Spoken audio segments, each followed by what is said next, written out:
Hi, this is Kritik assignment number 5, and I have topic B, which is the two athletes that are doping.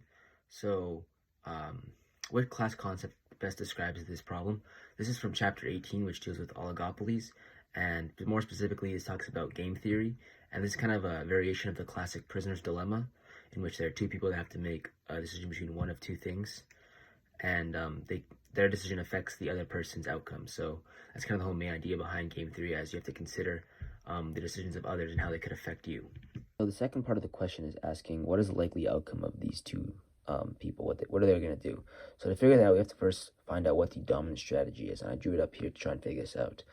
This is kind of a little bit more complicated than a lot of the different other prisoner dilemma situations because there's the added factor of the risks involved of doping, kind of a tertiary thing instead of just advantage and disadvantage, because these athletes have to consider the risks of health effects and the risk of getting caught. However, in the problem, it does say that the advantage of doping does outweigh the risks associated with it. So we'll consider that. And as we can see here, as I've drawn it up, the dominant strategy for both athletes actually is to dope. As you can see here that if they dope, athlete A either has no advantage or advantage, and athlete B has either no advantage or an advantage.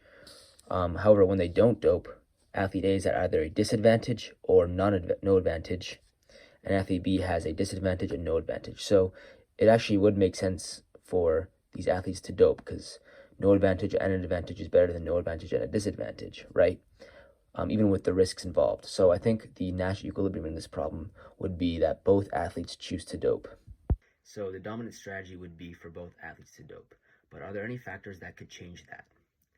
One of them I think would be if the risks outweighed the benefits of doping. So if like the health problems were super severe and like they were like pretty likely going to get caught, and the bans were really heavy and severe also, that would probably discourage them from doping and make it not worth it.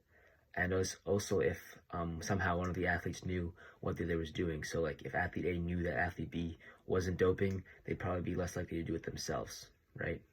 So yeah, that's pretty much all I can think of there. So thank you.